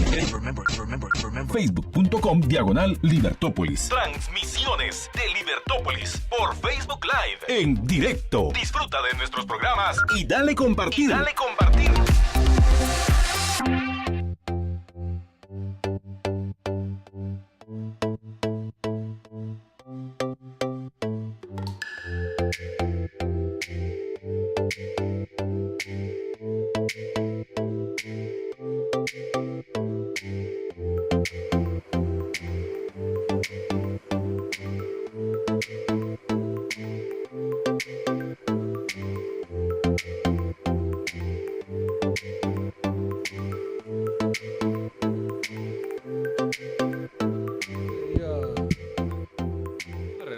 En Liber Viernes, ya en este ya casi último segmento, hemos abordado varios temas. Abordamos el tema del delito de financiamiento electoral ilícito en el segmento anterior, y ahorita quiero que regresemos al tema de la elección del fiscal general. Por supuesto.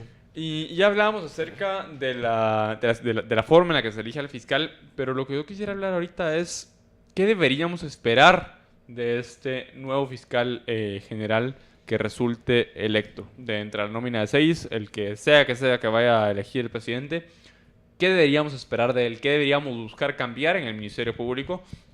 E incluso un tema que se ha estado discutiendo mucho últimamente, del cual yo soy escéptico, que todavía no quiero entrar en este tema, pero deberíamos hablar del tema también, es qué tan accesible y qué tan accesible debería ser y qué tan político debería ser el fiscal general, debido a que hay organizaciones que exigen que básicamente el fiscal general rinda cuentas y sea tan abierto como debería ser un parlamento o un diputado. Sí. Entonces quisiera que habláramos de eso, pero estrictamente empecemos con el tema de qué deberíamos esperar de un fiscal general. José, fíjate que algo que estuvimos discutiendo el día martes en el foro interuniversitario era sobre las funciones específicas que tiene el Ministerio Público en ley. Digamos, la primera que es ay, se me acaba de ir, persecución pública penal. La segunda, que es la dirección de la policía y de los agentes de investigación. Y la tercera, que es velar por el cumplimiento del Estado de Derecho y el respeto a los derechos humanos. Y José, yo no sé, pero a mí me ha parecido que en múltiples ocasiones se ha desviado un poco las funciones del Ministerio Público. Es decir, se ha encargado única y exclusivamente a la lucha en contra de la corrupción. Y yo no es que esté diciendo que eso esté mal. Sin embargo, sí creo que el Ministerio Público tiene muchísimas otras funciones que ha dejado a un lado. Por ejemplo, y sobre todo me atrevería a decir, esta última que era el cumplimiento del Estado de Derecho y velar por el respeto a los derechos humanos, porque parte del Estado de Derecho es garantizar que las personas van a ser juzgadas bajo todos los parámetros de la ley. Es decir, primero van a presentarse las pruebas, se va a escuchar la parte y luego quizás se puede hacer pública cuáles son los cargos, ¿verdad? pero esos procedimientos se han violado y tenemos un ministerio público altamente politizado en el que la demanda ciudadana ha ejercido muchísima presión para seguir persiguiendo casos de corrupción, que no está mal, por supuesto, pero que hay otras cosas que debe atender y que probablemente la forma no sea la más adecuada, sobre todo porque hacen conferencias de prensa donde dicen cuáles son los casos y explican toda la estructura de corrupción. Ese punto creo que es uno de los más criticados a la administración actual de la fiscal Thelma Aldana, que creo que sí el próximo fiscal va a tener que ponerle bastante énfasis. Se dice que se está irrespetando la presunción de inocencia, por un lado, y por el otro dicen que los ciudadanos tenemos el derecho de conocer sobre estos casos y que, saltarse el procedimiento de los medios de comunicación, ya que directamente la CICIG y el MP hacen estas conferencias y explican los casos. Sin embargo, yo soy más del lado de que, en efecto, se está irrespetando el debido proceso cuando se hacen estas conferencias de prensa ante la población. ¿Por qué? Porque primero se está haciendo una acusación pública en un lugar, en una audiencia que no es pública. Los sindicados no se han presentado ante un juez todavía y ya se están presentando con lujo de detalles los casos a los que se están acusando estas personas. Es decir, una persona puede estar en su casa o en un hotel viendo la declaración del MP y la CICIG cuando no ha sido ni siquiera presentado ante un juez. Entonces, esa forma me parece que es inadecuada. Me parece que las conferencias de prensa podrían limitarse a explicar quiénes son las personas que están siendo sindicadas de algún delito y rasgos muy generales acerca del caso. Ya la parte del litigio, eso tiene que ir ante un juez y en una audiencia donde estén presentes el abogado y la persona acusada y que se sigan todos los procedimientos adecuados. No perdemos nada los ciudadanos haciendo un proceso así. No veo yo la necesidad de hacer los casos de forma tan mediática, ya que de todos modos los medios de comunicación van a estar siguiendo los procesos y los ciudadanos en todo momento vamos a estar enterados. Es solo la forma en la que se está haciendo. Yo pienso que ha sido una forma que no ha sido muy buena. Perdón que cambie ahorita radicalmente de tema y por eso nos veían expresión de susto ahorita que estabas hablando vos. Pero Trump ordenó hace unos momentos ataques con misiles contra Siria. Y a este ataque, a esta ofensiva, se unió ya oficialmente el gobierno francés y el Reino Unido. Ya empezaron los ataques en contra de Damasco. Son aproximadamente 15 los objetivos que tiene la ofensiva de este bloque de 3 países en contra del régimen de Bashar al-Assad.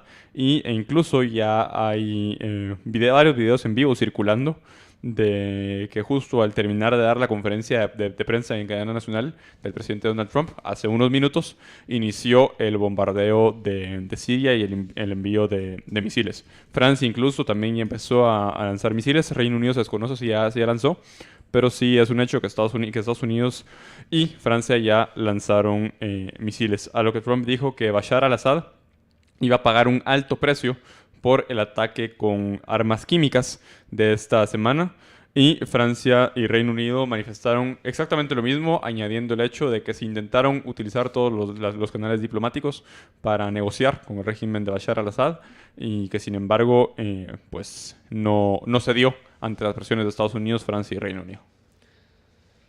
Pues es una pena, creo yo. La política estadounidense ha sido bombardear la mayor cantidad de países que puedan. Creo yo, no ha sido exclusivamente Donald Trump o los demás presidentes, los presidentes conservadores, los que se han dedicado a bombardear, han sido también Barack Obama, varios presidentes, por lo que creo que en un mundo globalizado en el siglo XXI, teniendo tantos canales de comunicación intergubernamentales y de organizaciones internacionales, tenga que recurrir a una medida tan drástica y poniendo también en peligro la relación con Rusia, que el presidente Vladimir Putin se ha mostrado también a favor del régimen de Bashar al-Assad, y yo creo que pone en cierto peligro la integridad del sistema internacional actualmente. Que es interesante porque el informe que pidieron esta semana a la Organización Mundial contra las Armas Químicas para determinar qué era el químico utilizado para el ataque que se hizo esta semana, quien hizo la petición fue el gobierno de Rusia junto al gobierno de Bashar al-Assad. Y lo más irónico de esta situación fue que este químico únicamente se genera en Rusia. Ese químico supuestamente ya no lo estaban produciendo desde 1997. Que el tratado, el Convenio Internacional el Convenio Internacional para la Prohibición y Destrucción de Armas Químicas se firmó en el 97, y ese mismo año este químico, el que se me fue el nombre, que componía las armas químicas con las que se atacó a civiles sirios esta semana, únicamente se producen con precursores que tenían supuestamente antes nada más su base de producción en Siria, en Rusia. Sin embargo, pues estos químicos se siguen generando, y la única línea que hay es una línea directa entre Rusia y estos químicos en Siria. Y si bien es cierto que la organización no llegó a determinar que había sido específicamente el régimen de Bashar al-Assad, el gobierno, la agencia de investigación del gobierno francés junto con el Pentágono determinaron que esos ataques eran completamente atribuibles al gobierno de Bashar al-Assad. Así que realmente es lamentable lo que está sucediendo en Siria, y pues vamos a esperar a ver cuál es el desenlace. Que por cierto, Rusia había manifestado que iban a bloquear cualquier ataque de misiles por parte de Estados Unidos o de cualquier país a Siria. Sin embargo, hasta el momento no ha habido ninguna noticia o ninguna información con relación a si Rusia respondió o no de alguna manera. Vamos a corte y regresamos en unos minutos para regresar ya con lo que estábamos hablando del fiscal general.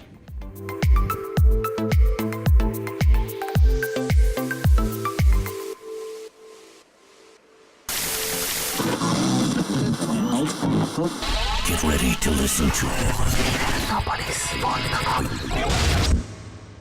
Este es un producto muy bueno para la salud del consumidor. Llegó Vive Tranquilo, el nuevo plan integral por los 50 años de BI que brinda una cobertura completa para toda tu familia. Incluye Salud Siempre, alerta médica, tecnodiagnosis con descuento del 40% en todos los exámenes de laboratorio, Club BI y otros. Todo esto por 1,565 quetzales al mes, ahorrando 814 quetzales en la cobertura, más el 40% en todos los exámenes en tecnodiagnosis. Pregunta también por los planes individual y adulto mayor. Solicítalo en todas las agencias BI o llamando al 1717. Banco Industrial. Ayer, hoy y siempre de tu lado. Antes de que salga el sol, Juan ya salió para su trabajo. Carolina despierta a su nene con una dosis de cosquillas. Carlos empieza su mañana haciendo reír a su esposa. Así como ellos y como tú, millones de guatemaltecos nos levantamos con fuerza cada día para hacer grande a Guatemala. Porque la energía con la que vivimos nos hace ser quienes somos. EEXA. Vivamos con energía. Quiero vivir en una sociedad de personas responsables y libres. Y que busquen su propia felicidad. Su propia felicidad. Libertópolis. Disfruta tu menú campero, martes y jueves a 31 quetzales. Esto es Sabor Campero. Encuéntranos en Facebook y deja tus comentarios. Facebook.com/libertopolis.com. Agréganos a tu Facebook. 9 meses que estamos sin empleo. Que los magistrados nos dejen trabajar. A mí la mina me ayudaba bastante con el seguro. Yo tengo a mi esposo enfermo y solo yo soy la que trabaja. Entonces queremos que por favor se ponga la mano en la conciencia. Queremos trabajar. Solo yo no puedo salir adelante. Señores de la Corte de Constitucionalidad, ¿qué le responde a Amparo, sus 3 pequeños y su esposo enfermo? Magistrados, resuelvan ya. ASEMIS. El país está en caos. Los villanos hacen de las suyas en toda Guatemala. El gobierno brilla por su ausencia. Y ante este caos, ¿quién podrá defender la vida, la propiedad y la libertad? Los valientes y capaces son los héroes de la libertad. Héroes sin antifaz. Héroes que dan la cara y el nombre todos los días en la batalla de las ideas. Pero lo triste es que muchos se pierden en el circo y olvidan lo importante, sus seres queridos. ¿Y tú vas a apoyar a los villanos que nos están llevando al precipicio o te convertirás en un héroe de la libertad? Se necesitan más héroes para ganar la batalla de las ideas. Y solo en Libertópolis la estamos dando. Únete a Libertópolis. #LiberHéroe.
Estamos de vuelta del corte y vamos a retomar la discusión que nos quedamos a medias porque estábamos dando una noticia de última hora sobre el ataque de Estados Unidos en contra de Siria. Pero regresando a la conversación inicial, y es respecto a la elección del fiscal general, y estábamos hablando específicamente sobre cuáles son los criterios que debería tener un fiscal general o qué es lo que esperamos de este próximo fiscal general en concreto. Discutimos sobre la no politización del cargo y además de eso sobre la existencia de otras funciones que se han dejado de lado y que deben ser retomadas y que esperamos que el próximo fiscal general pueda tener. Sin duda, yo creo que es un tema que no se debe olvidar, que es que el próximo fiscal general siga la lucha contra la corrupción. Como ya les había comentado antes, yo creo que la presión porque los casos avancen, porque los casos lleguen a condenas, en el caso que sean necesarias las condenas, obviamente eso un tribunal de sentencia lo decidirá, pues eso yo creo que va a seguir. Esa política del Ministerio Público va a continuar por la presión de la CICIG, por la presión de los ciudadanos, de la sociedad civil y de los medios de comunicación. Por otro lado, como bien mencionabas, Dafne, creo que también tiene que darle su lugar a otros temas importantes en el Ministerio Público, otro tipo de delitos. Han avanzado bastante en temas de femicidio. Hace falta también mejorar esos aspectos, ya que también es una ley peligrosa, que hay que considerar también sus límites y darle también importancia a otros temas, como por ejemplo la presencia territorial del Ministerio Público, que no tiene una presencia adecuada a las necesidades del país. Y es un tema también institucional de casi que todas las instituciones del gobierno. No hay presencia estatal en este país, así que el Ministerio Público podría tomar ese liderazgo y empezar a tener mayor presencia en el país. Creo que ese es un tema que también se ha quedado atrás y que podría implementar el próximo fiscal general. Hay varios temas importantes de retomar de lo que están mencionando ustedes. Por un lado está la institucionalización. La Comisión Internacional contra la Impunidad en Guatemala se instaló en este país con dos funciones específicas. Por un lado, desarticular y ayudar al Ministerio Público a combatir y a desarticular los cuerpos ilegales de seguridad. Y por otro lado, para tecnificar al Ministerio Público. Sin embargo, por mucha insistencia que han hecho los promotores y más que promotores, los defensores de la CICIG, la misma comisión y el Ministerio Público, de que el Ministerio Público hoy es un órgano mucho más técnico, con mucho mejores habilidades técnicas para investigaciones. Yo realmente lo dudo cuando estamos ante una situación en la que Telma Aldana se va y todo el mundo es, uy, entonces, ¿qué vamos a hacer sin Telma? Y no es todo el mundo hablando de justicia ya y esos movimientos de la sociedad civil que a Telma Aldana le dan lo que sea, sino me refiero específicamente a gente dentro del gobierno tales como el y digo dentro del gobierno porque al final ejerce una función de gobierno, tales como el comisionado de la SIG, Iván Velázquez, y la gente de la Fiscalía Especial contra Delitos de Corrupción. José, ¿y sabes por qué precisamente ocurre eso? Y es derivado de la politización del cargo, porque el cargo de fiscal general es un cargo de tecnocracia y de administración, es decir, es una persona que se encarga de llevar a cabo todas aquellas funciones que estipule la ley y de asegurarse que exista el cumplimiento de esas funciones, ¿verdad?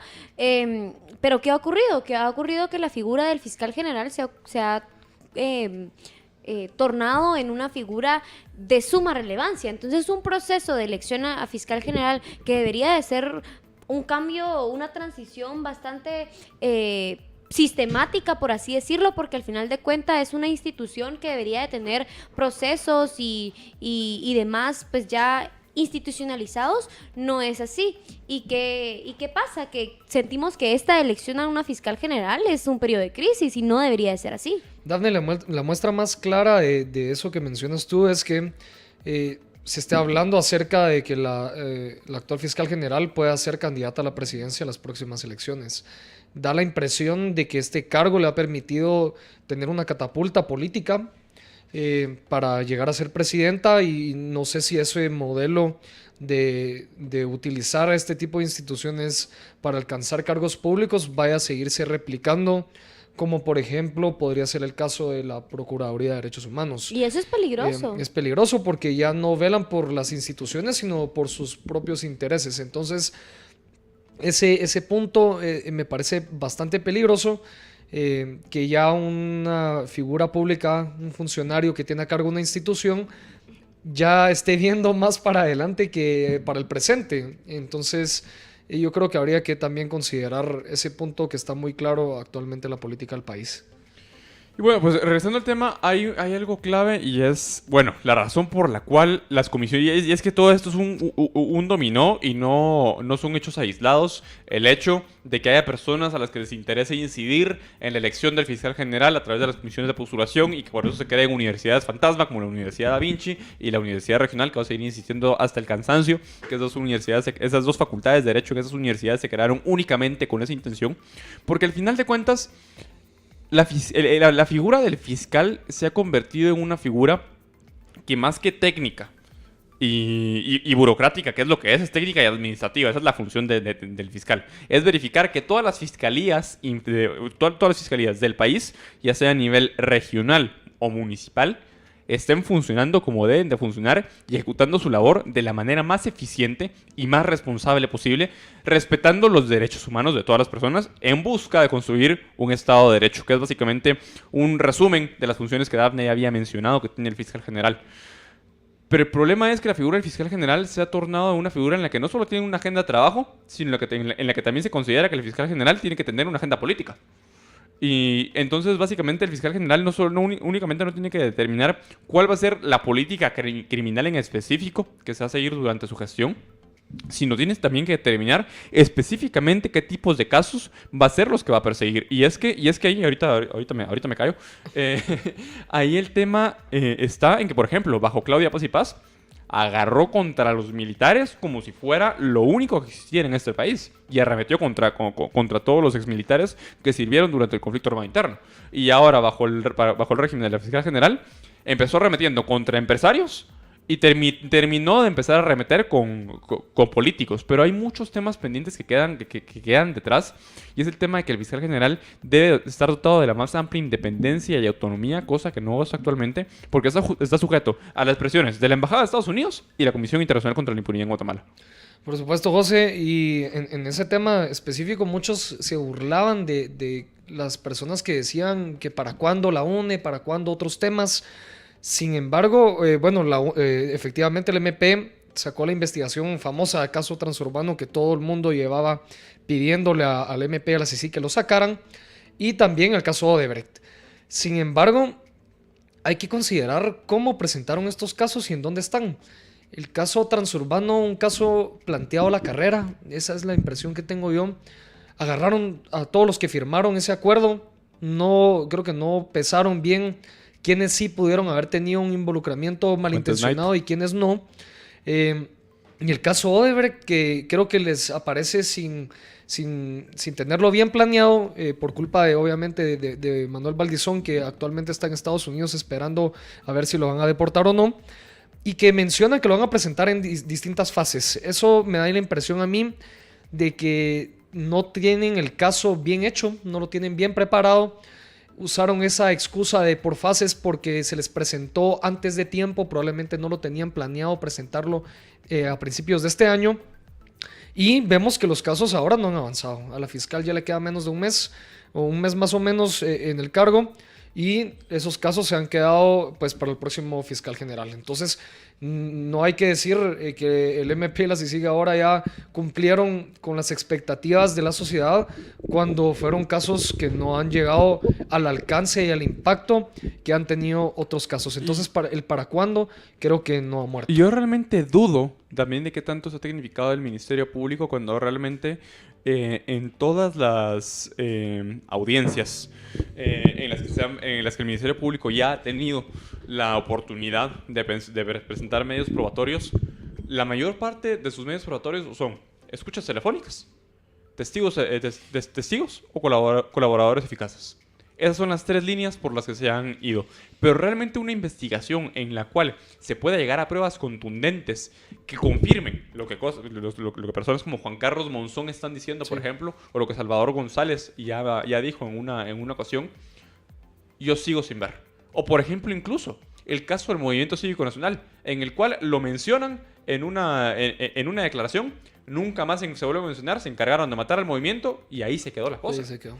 Entonces ese tipo de responsabilidades son las que yo creo que no podemos tolerar.